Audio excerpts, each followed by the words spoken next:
Halo pemirsa, apa kabar? Senang sekali saya dan Marlias dapat kembali menemani Anda dalam sebuah program talkshow yang syarat informasi inspiratif untuk Anda dan juga keluarga. Inilah Bincang Sehati.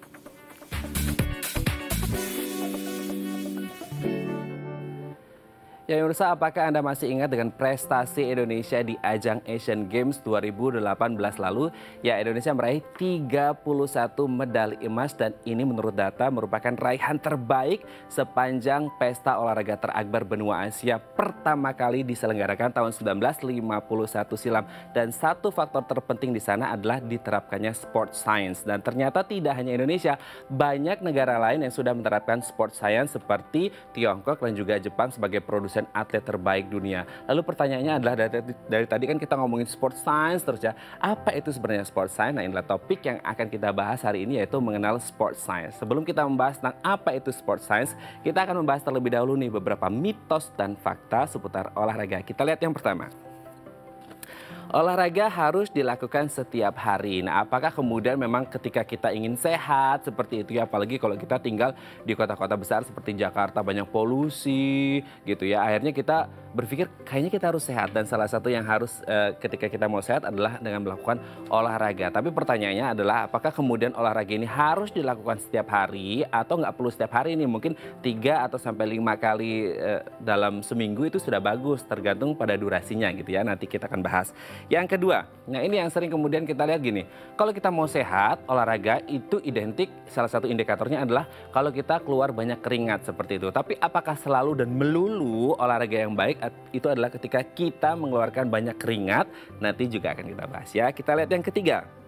Nah ini nih, sering nggak Anda melihat panas tubuh itu artinya bakar lemak. Sering kita lihat gitu ya, ada orang yang lari pada siang hari gitu, pakai apa ya, kayak pakaian yang parasut gitu, hingga akhirnya kayak itu kayak sauna berjalan ya. Nah, apakah kemudian ketika panas tubuh kita itu tinggi dengan melakukan salah satunya seperti tadi olahraga lari dengan parasut itu, kemudian ini artinya membakar lemak yang ada di tubuh kita? Nanti kita akan bahas ya. Kemudian yang keempat, nah ini yang sering dan selalu menjadi perhatian kita bersama adalah katanya olahraga itu hanya bisa dilakukan dan bagus kalau dilakukan pada pagi hari. Ada yang bilang kalau malam hari itu nggak bagus karena beberapa public figure gitu ya, kita pernah dengar berita melakukan olahraga pada malam hari, akhirnya kena serangan jantung atau yang lainnya, hingga akhirnya sangat bahaya katanya. Nah, apakah memang harus dilakukan pagi hari terus? Nggak boleh selain pagi hari? Nanti kita akan bahas ya. Yang terakhir, nah ini, perut harus dalam keadaan kosong kalau kita olahraga. Nah, katanya dengan perut kosong itu bisa membakar lemak lebih maksimal. Tapi apakah harus selalu dengan perut kosong? Nanti kita akan membahas 5 mitos fakta tadi sesaat lagi. Tetap bersama kami di Bincang Sehati.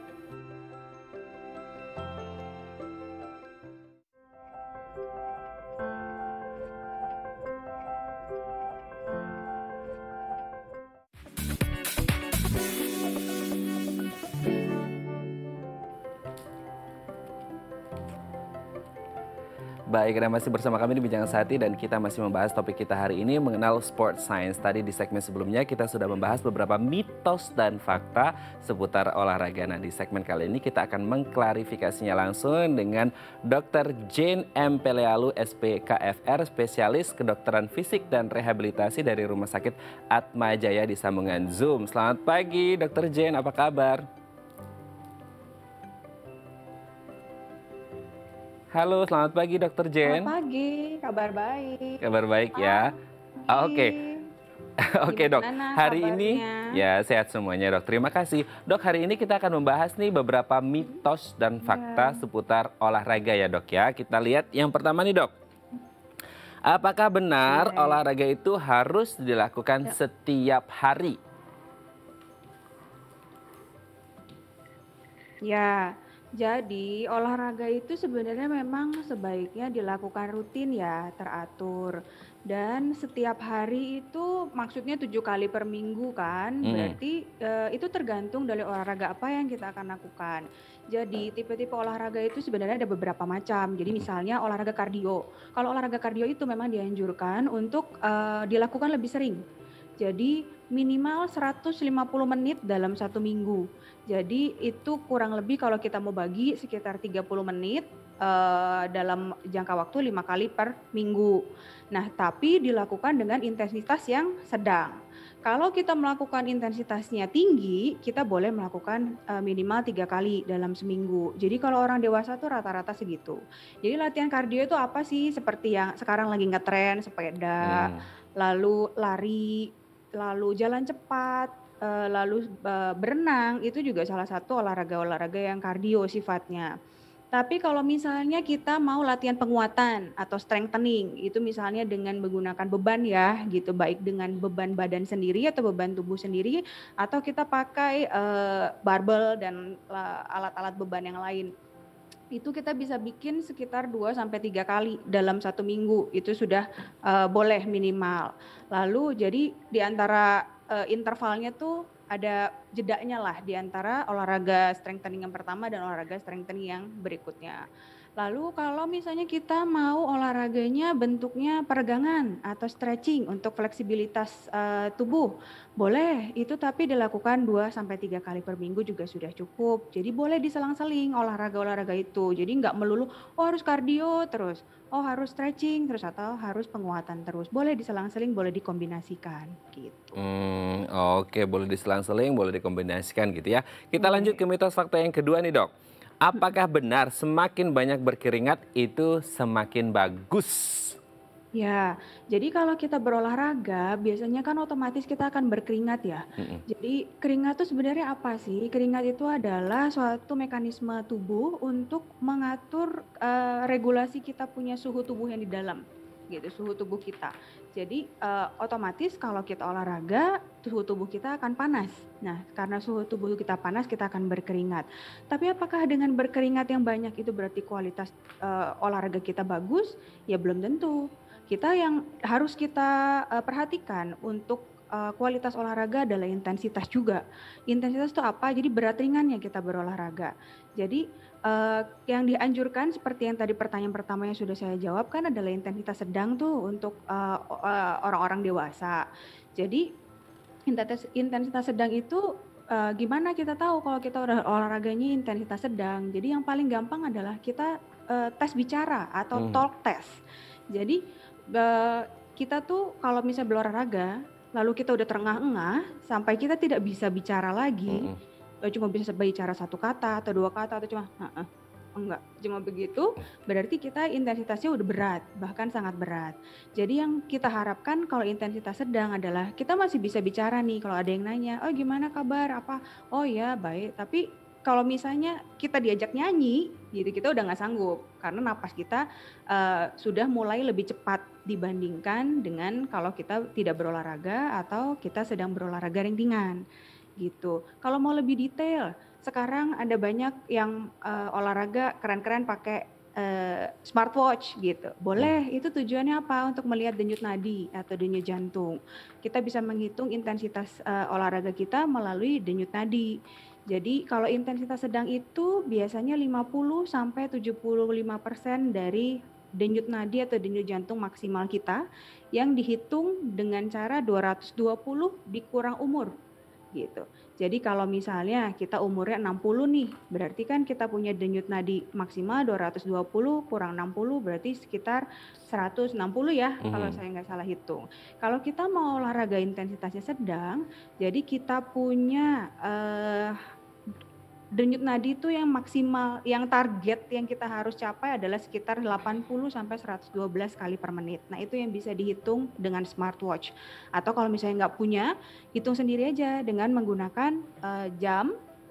Jadi kita hitung per 15 detik atau per 30 detik, hitung denyut nadi yang ada di pergelangan tangan kita yang di bagian dekat jempol.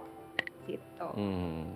Oke, berarti ada aturannya gitu ya dok ya? Ada aturannya, jadi jangan berolahraga yang tidak sesuai dengan kemampuan kita, nanti itu yang bahaya. Oke dok, kita lanjut ke mitos fakta yang ketiga nih dok. Apakah benar semakin panas tubuh semakin banyak membakar lemak? Ya, jadi kalau ya seperti saya bilang tadi, kalau kita olahraga pasti kita akan menyebabkan panas tubuh kita akan meningkat, jadi kita berkeringat. Tapi bukan berarti makin panas, jadi kita makin membakar lebih banyak lemak. Sebenarnya kalau kita panas itu berarti kita yang lebih banyak keluar adalah keringat. Jadi keringat itu kan ini komposisinya air dan elektrolit. Jadi kalau misalnya kita berolahraga di suhu yang panas, itu memang bisa ada resiko kita bisa dehidrasi. Karena apa? Karena keringat kita banyak keluar. Belum tentu kalau misalnya kita cuma sauna nih, duduk diam-diam, nggak olahraga juga, cuma duduk-duduk. Nah itu kan kita tetap berkeringat tuh. Tapi mungkin kalau misalnya dihitung berat badannya setelah kita melakukan sauna mungkin ada pengurangan. Tapi yang berkurang itu sebenarnya adalah berat air yang ada di dalam tubuh kita. Jadi kalau misalnya kita sudah selesai melakukan kegiatan sauna itu, lalu kita minum untuk mengembalikan kita punya kandungan air yang keluar, jadi itu berat badan bisa balik lagi. Oke dok, kita lanjut ke mitos fakta yang keempat nih dok. Apakah benar sebaiknya olahraga itu dilakukan pada pagi hari? Ya, jadi sebenarnya olahraga pada pagi hari itu sebenarnya lebih nyaman. Karena apa? Karena kita udah istirahat malamnya. Kita udah kondisi tubuh tuh ya paling seger lah pagi-pagi kan harusnya begitu. Biasanya mayoritas manusia begitu. Lalu kalau pagi-pagi cuaca lebih enak, nggak terlalu panas, masih sejuk-sejuk gitu. Jadi kita tuh jadi lebih semangat untuk olahraga, kita juga jadi lebih kuat, durasi untuk olahraga itu bisa jadi lebih panjang. Tapi apakah cuma harus pada pagi hari? Tidak. Yang penting adalah keteraturan kita saat melakukan berolahraga. Jadi kalau misalnya biasanya pagi-pagi bisa rutin pagi-pagi enggak tapi satu hari ini misalnya karena ada satu dan lain hal, misalnya ada rapat pagi-pagi atau kita memang terlambat bangun atau apa, jadi ya silahkan aja lakukan di saat Anda sempat gitu. Jadi tapi yang penting dilakukan minimal 5 kali seminggu kalau kita mau pakai intensitas yang sedang. Oke, kita lanjut ke mitos fakta yang terakhir nih dok. Ya. Apakah benar olahraga dalam keadaan perut kosong itu lebih baik? Seperti apa ini dok? Ya, jadi ini sebenarnya berhubungan dengan olahraga yang pada pagi hari ya. Oke. Karena kita kan kalau pagi-pagi hitungannya malamnya itu kita puasa. Karena kita nggak makan, nggak minum ya, kurang lebih sekitar 7-8 jam saat kita tidur. Nah, jadi hitungannya kalau kita langsung berolahraga pada waktu pagi hari, kita bangun, kita siap-siap, kita nggak makan, kita nggak minum, itu kita sudah berolahraga dalam perut kosong. Banyak yang bilang katanya, oh iya itu karena lebih bagus karena tubuh itu akan menggunakan cadangan kalori dan cadangan lemak yang ada di dalam badannya sendiri gitu. Jadi bukan mengambil energi dari makanan yang sudah kita makan sebelumnya gitu. Tapi kita juga harus pikirkan kalau misalnya kita olahraga dengan perut kosong, apalagi olahraga yang berat, intensitas yang sedang sampai berat, itu stamina kita juga belum tentu bisa kuat seperti pada saat kita sudah mendapatkan asupan energi dari makanan. Jadi kalau saya sih sarankan lebih baik makan light snack kita bilangnya gitu. Makan ringan aja dulu gitu. Misalnya makan ringan seperti buah kayak apel, lalu pisang atau enggak roti gandum gitu boleh. Itu untuk supaya kita punya bekal energi. Tujuannya apa? Supaya kita juga bisa berolahraga lebih lama. Karena kita perlu durasi olahraga yang juga cukup lama kan 30 sampai 60 menit. Gitu. Jadi supaya kita kuat dulu. Tapi kapan kita konsumsi makanan itu juga yang penting. Jadi kalau misalnya kita mau makan dulu sebelum berolahraga, lebih baik disarankan itu untuk makan 30 sampai 60 menit sebelum kita berolahraga. Karena kalau misalnya kita makan terlalu dekat sama waktu olahraga nanti malah jadi nggak nyaman, perut bisa kram, kembung, bahkan mual begitu. Jadi kalau misalnya kita tidak mau, kita cuma bilang, oh cuma mau jalan santai kok, oh cuma mau senam-senam peregangan sedikit. Nah kalau begitu ya tidak apa sebenarnya tidak makan. Tapi kalau kita mau olahraga yang dengan intensitas sedang, yang seperti yang tadi saya sudah sebutkan sebelumnya atau bahkan intensitas yang lebih tinggi, disarankan untuk konsumsi light snack dulu gitu supaya kitanya juga tidak mengalami kondisi seperti hipoglikemi atau gula darah yang turun, jadi kita nanti lemes, pusing, kelayangan begitu waktu olahraga, supaya olahraganya juga efektif. Oke, berarti intinya olahraga itu bagus, tapi asalkan sesuai dengan takaran yang pas, ada aturannya dan sesuaikan dengan kondisi dan kemampuan diri gitu ya dok ya. Baik, terima kasih dokter J sudah berbagi informasi bersama kami di Bincang Sehati pagi hari ini. Sehat-sehat terus dan salam untuk keluarga. Baik pemirsa, Oke, selanjutnya terima kita akan kasih. membahas tentang topik kita hari ini, mengenal sports science. Bagi Anda yang memiliki pertanyaan, Anda bisa menghubungi kami di nomor 021 290 32644 atau DM Instagram kami di @bincangsehati.tv. Kami akan segera kembali.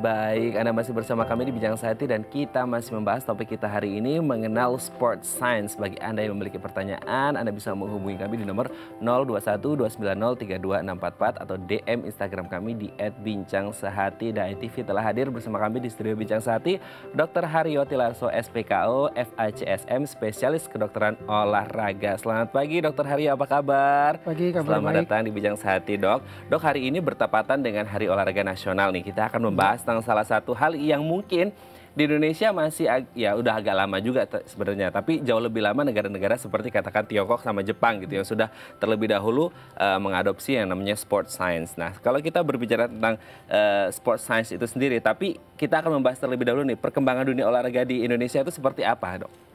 Ya kalau kita lihat, saya kebetulan menangani tim nasional untuk olahraga prestasi dari dulu sampai sekarang. Nampaknya memang kita tidak terlalu maju. Antara lain karena penerapan sport science ini yang mungkin kurang optimal. Begitu. Jadi prestasi di mana kita seharusnya bisa lebih baik. Kalau kita menerapkan dengan benar sport science tersebut, tentunya akan lebih baik pula.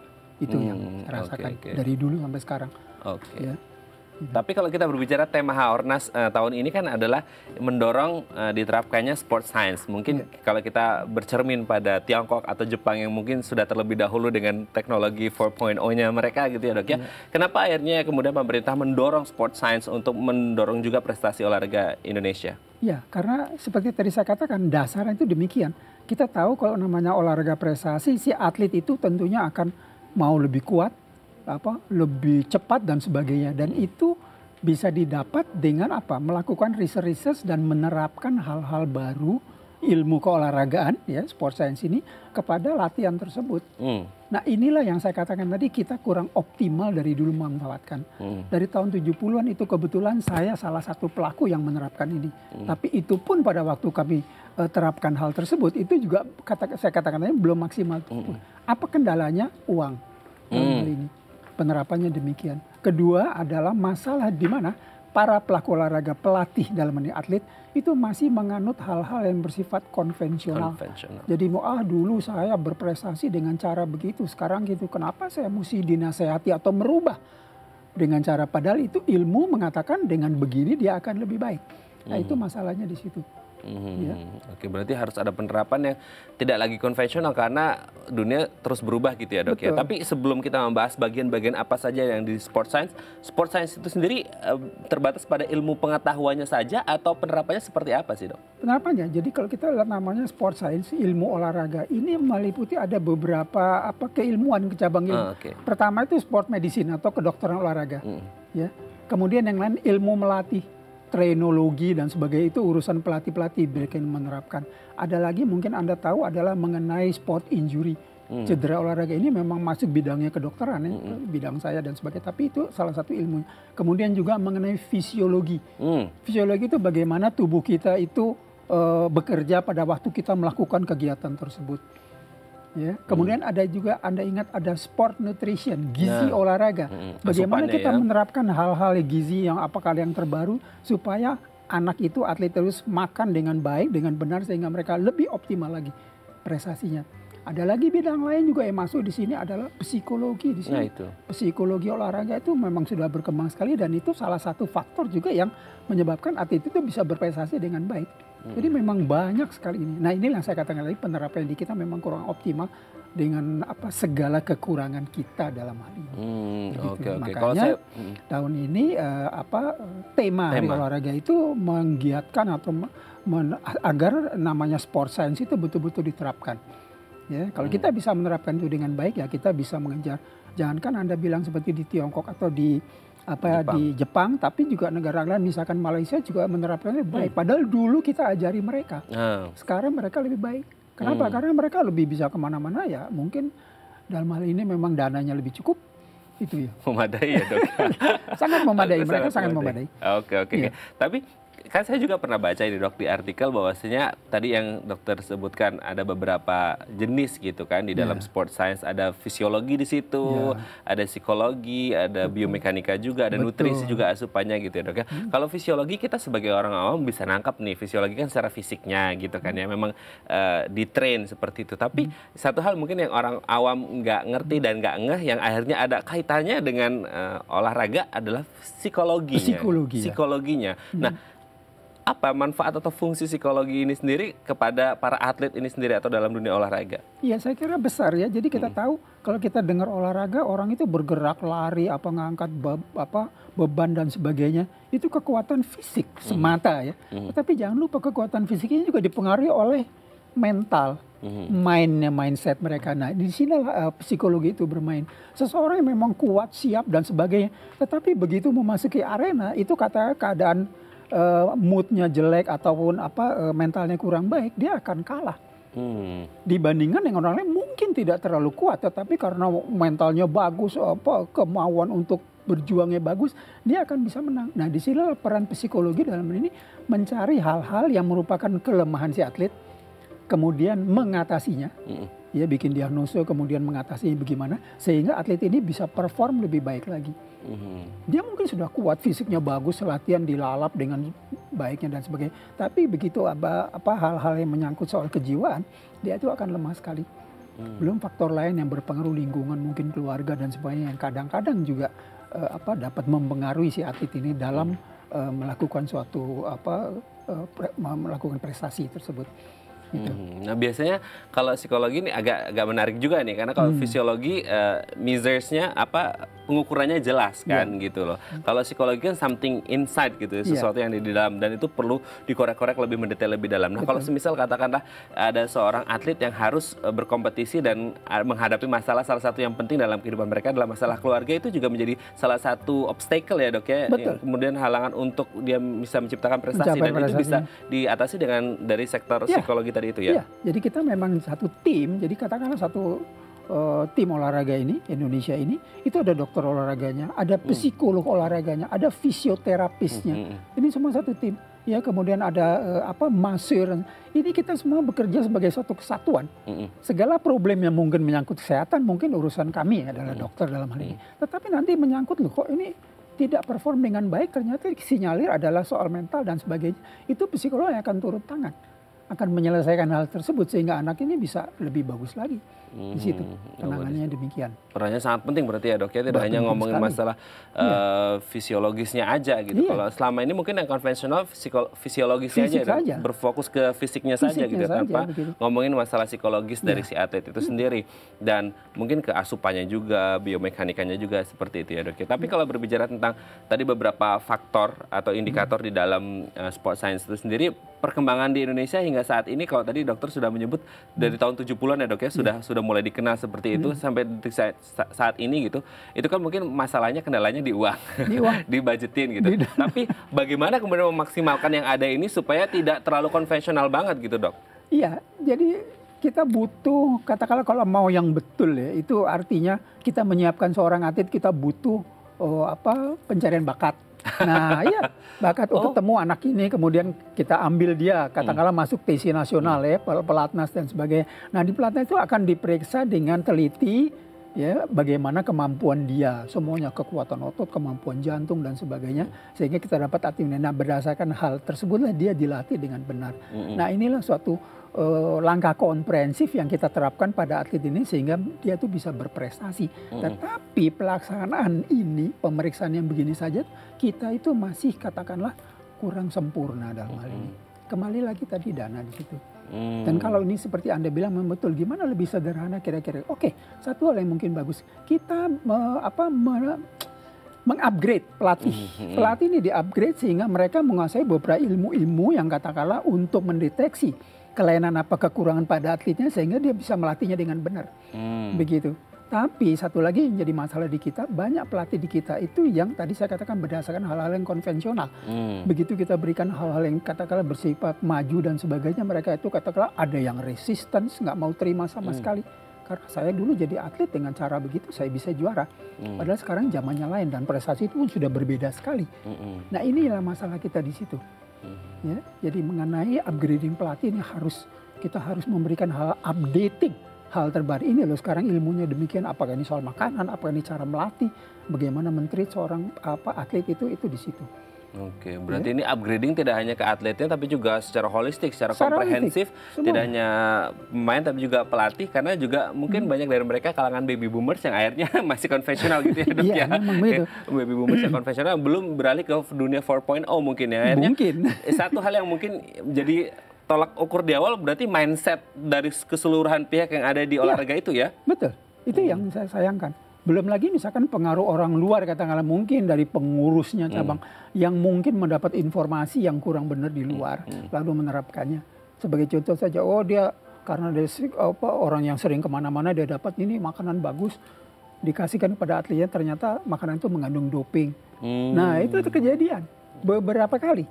Kenapa? Ya karena katakanlah pengurus tersebut dia tidak mengerti masalah-masalah begitu diterapkan, bukan dia tanya kepada kami ini yang mengerti tapi dia tidak. Nah inilah salah satu yang terjadi demikian itu.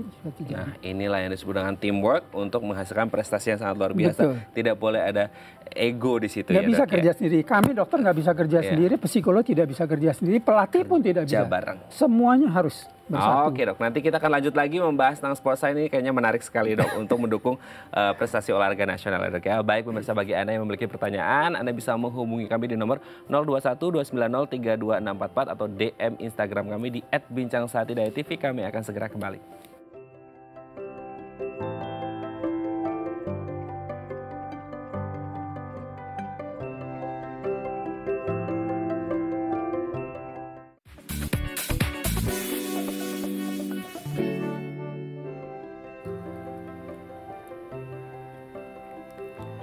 Baik, Anda masih bersama kami di Bincang Sehati dan kita masih membahas topik kita hari ini mengenal sport science. Bagi Anda yang memiliki pertanyaan, Anda bisa menghubungi kami di nomor 021-290-32644 atau DM Instagram kami di @bincangsahati.tv. Masih bersama kita semuanya, Dr. Haryo Tilarso, SPKO, FACSM, spesialis kedokteran olahraga. Kita kembali lagi ke Dr. Haryo.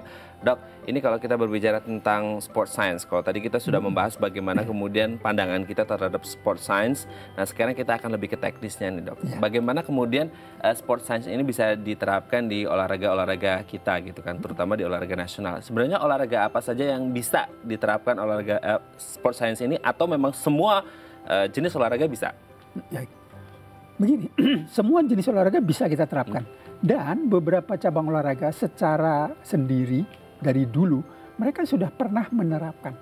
Hanya saja tidak kelihatan karena mereka sebagai contoh, pada waktu kita mau Asian Games 62, Asian Games 192, ya saya juga masih jadi atlet ya, itu PB Pasi, atletik itu mendatangkan coach dari luar, orang asing.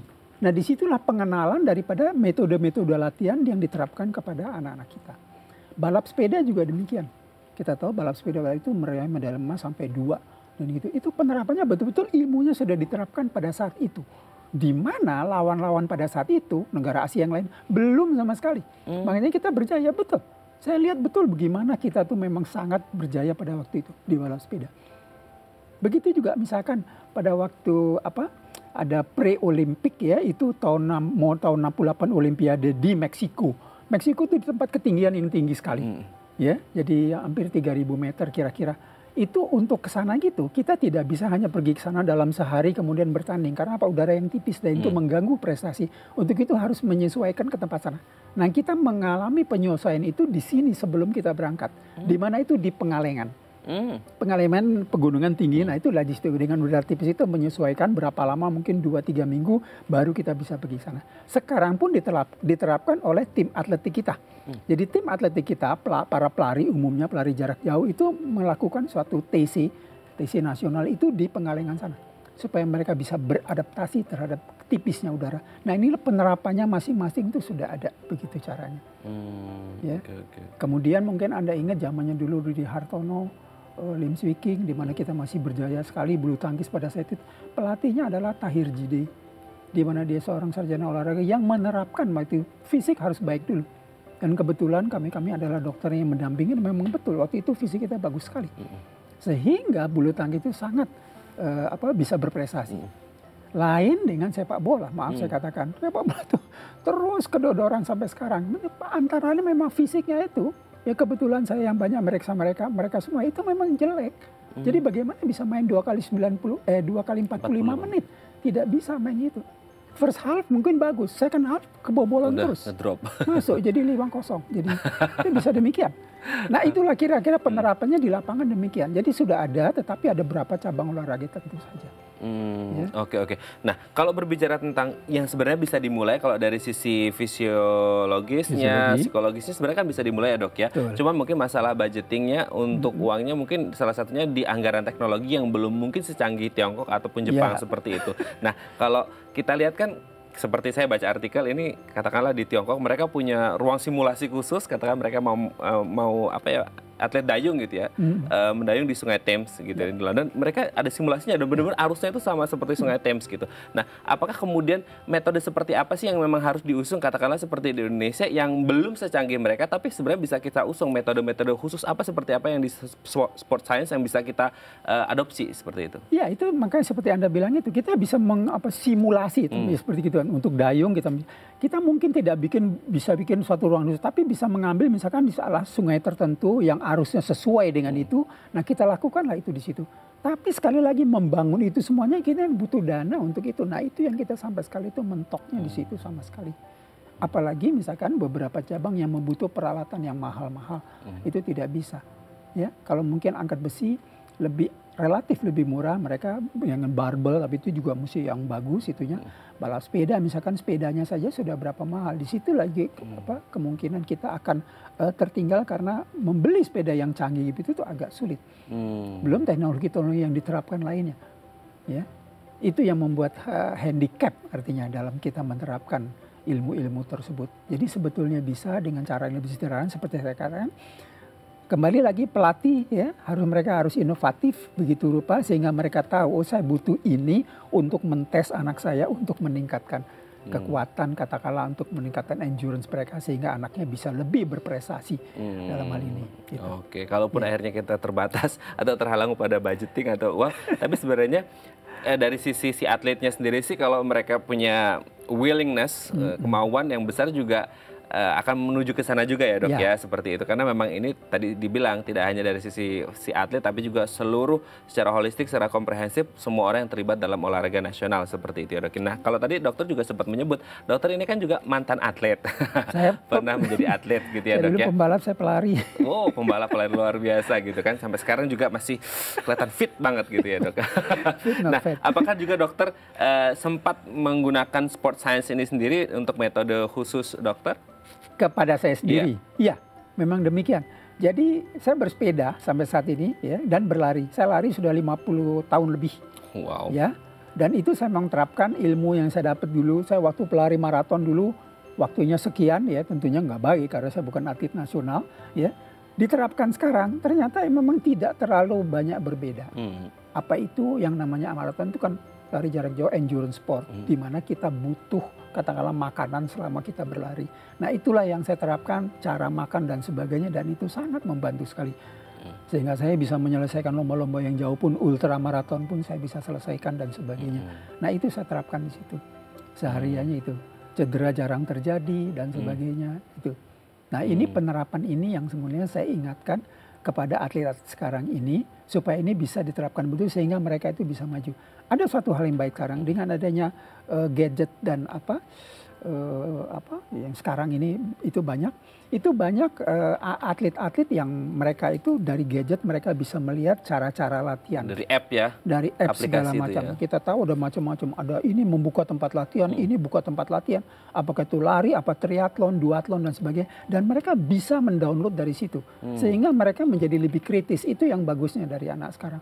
Kadang-kadang mereka tanya gitu, dok ini gimana nih gini-gini, benar? Oh ya, nah itulah yang kita maksud. Kalau bisa kita ke arah sana, itu akan lebih baik lagi karena. Tapi sekali lagi itu teknologi yang membutuhkan peralatan dan itu yang mahal dalam hal ini.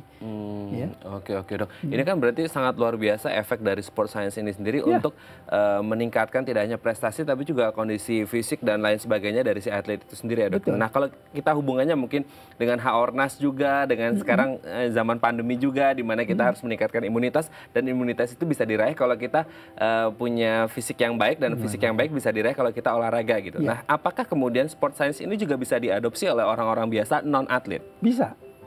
Kalau Anda tanyakan bisa. Jadi kalau saya lihat yang kita omongkan tadi itu adalah mengenai olahraga prestasi. Ya. High performance sport. Nah, yang lain adalah olahraga untuk awam, olahraga untuk kesehatan. Dan jangan lupa satu lagi Mas, Anda yang mesti lihat ada olahraga cacat atau olahraga cacat. Itu juga masuk bidangnya sport science juga. Oh, ada juga di situ Iya, memang karena penerapan ilmu olahraga kepada mereka itu sehingga mereka yang cacat itu bisa mencapai prestasi yang bagus. Penerapannya memang agak sedikit lain ya karena dengan seseorang yang cacat itu ada sedikit perubahan secara fisiologis di badannya. Tapi itu tetap bisa diterapkan. Nah, untuk orang awam bisa diterapkan mana? Tadi mungkin dari pembicaraan pertama tadi saya sebutkan olahraga berapa kali seminggunya kan, jadi sekian kali 3 sampai demikian. Dan juga jangan lupa pada penyakit-penyakit tertentu olahraga bermanfaat.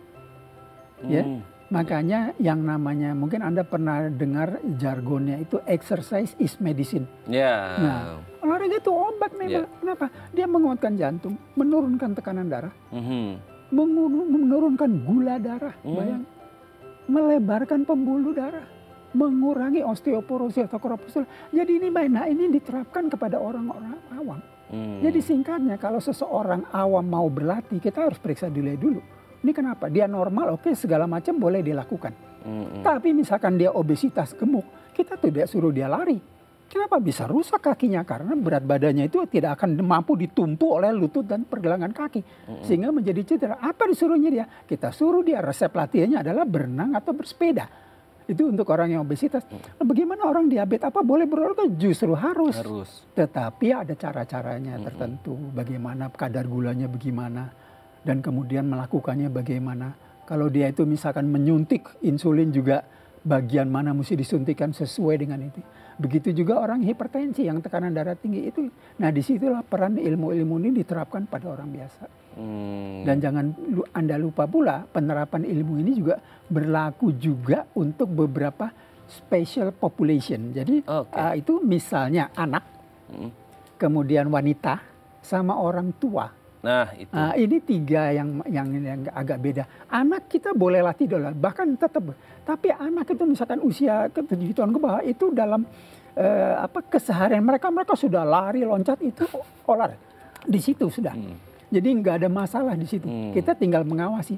Tapi begitu dia menjelang agak besar, barulah kita lihat.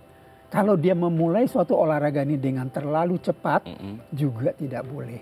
Kenapa? Pemaksaan seorang anak menjadi atlet pada usia yang belia, tumbuh kembangnya terganggu. Ya, kita tahu misalkan Anda lihat senam. Senam itu ya ini di RRC itu kan mereka tuh dilatih pada usia muda sekali. Secara psikologis itu nggak baik. Karena apa? Anak itu digenjot sebelum waktunya. Nah itu nggak boleh sebetulnya. Ya tapi karena sistem negara mereka bisa demikian ya boleh-boleh saja dilakukan sama mereka. Ya untuk wanita juga kita lihat wanita ini kan lebih sensitif dan lebih kompleks. Kalau kita memberikan satu latihan olahraga yang berat pada wanita itu bisa mengganggu menstruasi sehingga tidak terjadi mens dan sebagainya, dan itu bisa menyebabkan osteoporosis, dan itu pernah terjadi pada beberapa pelari dan sebagainya begitu. Untuk orang tua sendiri ya kita tahu orang tua tetap berolahraga. Kalau dia tidak punya masalah dia boleh berolahraga apa saja. Tapi kalau sudah ada masalah punya penyakit ini, nah sesuai dengan penyakitnya kita berikan resep latihan yang sesuai sehingga dia tetap menjadi sehat, tidak mengganggu.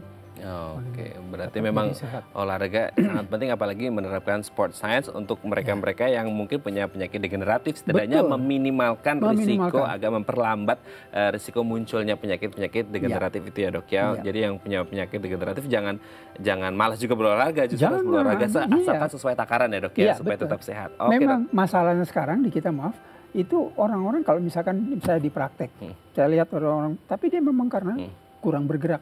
Pak gerak, nggak mau, mereka hanya mau obatnya, itu yang sulit. Agak Pada- malas juga.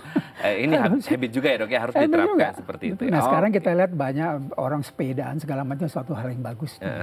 Ya. Nah itu habit yang bagus juga, Habit asalkan jangan cuma gaya-gayaan ya dok ya, Betul, cuma jangan hanya eksistensi karena tapi mahal ada sepedanya. menjadi banding-bandingan harga sepeda nih ya. Oke dok, nanti kita akan membahas tentang apa saja sih manfaat olahraga untuk kesehatan tubuh kita, apalagi di masa Oke. pandemi ini kita harus meningkatkan imunitas gitu ya dok ya. Baik pemirsa, bagi Anda yang memiliki pertanyaan, Anda bisa menghubungi kami di nomor 021 290 32644 atau DM Instagram kami di @bincangsehat.tv. Kami akan segera kembali.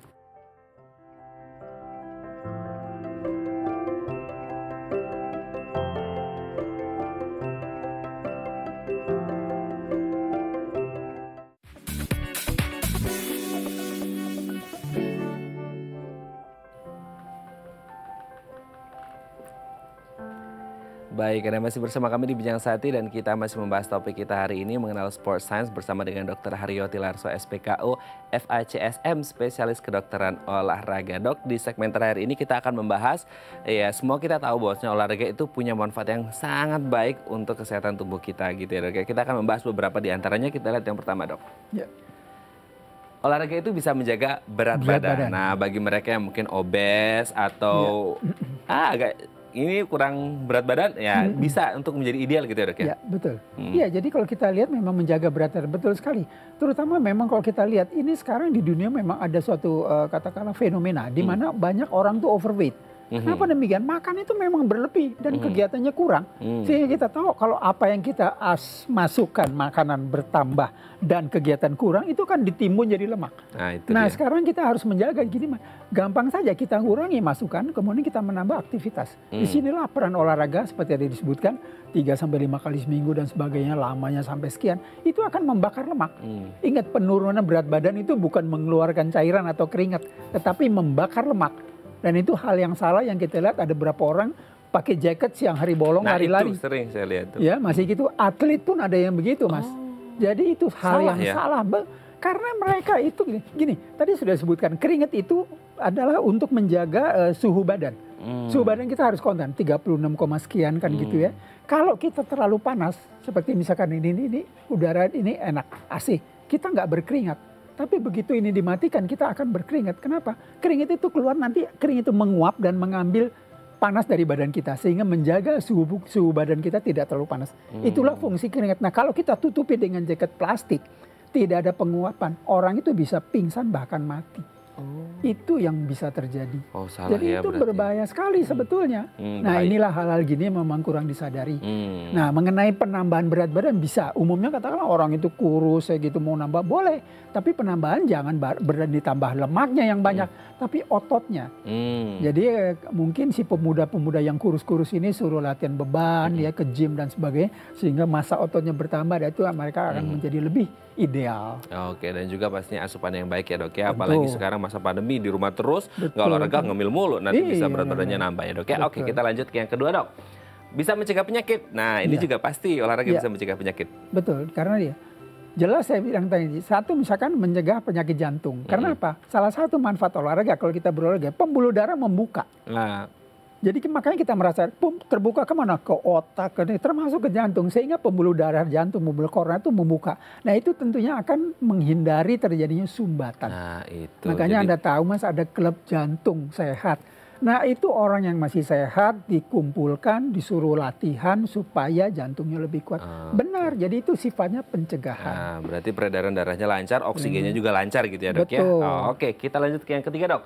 Memperkuat tulang dan otot. Ya betul, ya. Kita ngomong di sini keperkuat tulang. Tulang yang nggak kuat tuh gimana? Tulang yang keropos. Ini terjadi biasanya pada ibu-ibu. Kalau mereka sudah mengalami menopause dan sebagainya itu tulangnya kebanyakan keropos karena ada gangguan hormonal. Nah, bisa diperkuat tulang kembali dengan melakukan kegiatan olahraga. Untuk osteoporosis ini biasanya latihan yang bersifat membentur-bentur, jadi impacted ya pada atau ngangkat beban. Karena latihan yang begitu itu akan meningkatkan massa tulang, meningkatkan deposit daripada kalsium. Otot jelas lebih kuat, dan kalau otot kuat, sendinya juga menjadi kuat dan tidak mudah cedera. Jelas bermanfaat. Jelas bermanfaat ya. Oke dok, kita lanjut selanjutnya. Nah ini bisa meningkatkan mood ternyata ya dok ya, ini olahraga ya. Betul sekali, makanya kita lihat kalau seseorang itu berlatih, kemudian kenapa pada saat latihan, badan itu mengeluarkan beberapa antara lain satu hormon yang itu yaitu hormon endorfin. Endorfin. Ya, endorfin ini menyebabkan kita merasa, istilah Inggris itu well-being. Rasanya enak banget. Orang bilang, waduh abis olahraga kita rasanya enak ya, percaya diri dan sebagainya. Nah ini yang bagus, sehingga kita mungkin pergi ke tempat kerja lebih ceria dan lebih optimis dan sebagainya. Nah ini yang bagus. Ini bagus ya, hormon endorfin. Jadi kalau mau bahagia, olahraga dong. Olahraga lah. Sehat dan bahagia. Betul. Gitu. Oke, yang terakhir kita lihat. Nah, ini juga yang menjadi mungkin perhatian terutama untuk para perempuan ini. Menunda aging, penuaan. Ini juga ternyata olahraga punya dampak yang besar ya dok ya? Iya. Ya kita lihat tunda penuaan. Yang namanya penuaan itu semua orang mengalami penuaan. Semua, apakah laki-laki dan wanita itu mengalami. Nah apa sih yang terjadi? Kulit keriput, kemudian kuping budek dan sebagainya. Nah ini bisa ditunda karena apa? Kalau kita bergerak, aliran darah bagus terus.